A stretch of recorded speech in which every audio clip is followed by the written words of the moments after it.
হ্যাঁ হ্যাঁ চিটাগাং শীতকাল এই মাসও আমি বাকিটা করে দেবো ইনশাআল্লাহ। আচ্ছা ঠিক আছে, হ্যাঁ ঠিক আছে, ওকে থ্যাংক ইউ। আচ্ছা তোমার কি সমস্যা বলো তো? মানে কি? মানে বুঝতে পারছো না? ও হো হো, তা কেন বুঝবে? ওই মহিলা তোমাকে বসতে বললে তুমি বসো, উঠতে বললে উঠো। আচ্ছা আমার কি চারানোর মূল্য নেই তোমার কাছে? শেলি, জল ঘোলা না করে সোজা সাপটা করে বলতে পারো কি বলতে চাও? আমাকে একটা কথা বলবে? ওই মহিলা তোমাকে কি খাইয়ে বশ করেছে বলো তো, যে তার কথায় তুমি যা ইচ্ছা তাই করছো? আচ্ছা আমাকে সত্যি করে বলো তো, তুমি কি সত্যি সালমার বাবা? কেন, তোমার সন্দেহ আছে? এখন তো আমার সন্দেহই হচ্ছে। যদি ওর বাবাই হবে তাহলে কিভাবে মেয়ের এত বড় সর্বনাশ তুমি করছো? আমি বুঝতে পারছি না যে তুমি এর মধ্যে আমার মেয়েকে কেন টানছো, আর আমি বা কেন আমার মেয়ের সর্বনাশ করতে যাব? তুমি কি করে ভুলে গেলে? তোমার শ্রদ্ধেয় বড় ভাই মারা যাওয়ার আগে কথা দিয়েছিলেন যে আমার সালমার সাথে ছোটনের বিয়ে নেবেন, আর সেখানে তোমার ভাবি সহ পরিবারের আরো অনেকেই ছিল। তখন তো তোমার বড় ভাবি খুব বড় গলা করে বলেছিল ছোটনের সাথে একমাত্র সালমারই বিয়ে হবে। অথচ এখন সে সব ভুলে গিয়ে মিলির সাথে তার বিয়ে ঠিক করছে।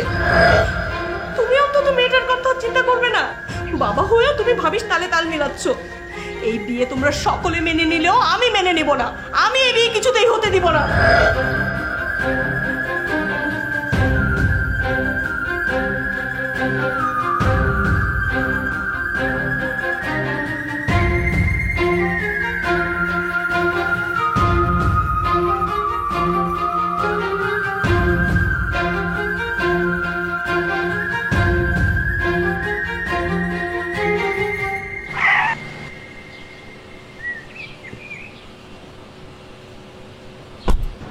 আঙ্কেল, ওই বলছিলাম যে ওই আপনার মেয়ের সাথে তো আমার ওই বিয়ের ব্যাপারটা আমি একটু জানতে চাচ্ছিলাম, কি করছেন? ঠিক আছে বাবা, আমাকে তো একটু সময় দিতে হবে। বিয়ে শাদির ব্যাপার, দিন তারিখ ঠিক করতে হবে। আমি তো এই বাড়িতে আসছি, আমি মিলির সাথে আলাপ সেরে তারপরে না হয় তোমাকে জানাই। আঙ্কেল, ওই আর একটা কথা, ওই আপনার মেয়েকে বলবেন তাকে আমার ভালো লেগেছে, মানে সে যা বলবে আমি সব মেনে নিব। বাচ্চা একটা কেন, দুটো থাকলেও আমি মেনে নিতাম। আপনি এবার বলেন আলহামদুলিল্লাহ। সরি, আপনি কেন বলবেন আলহামদুলিল্লাহ? ওই আপনার মেয়েকে বলবেন আলহামদুলিল্লাহ বলতে। আঙ্কেল রাখি, আসসালামু আলাইকুম।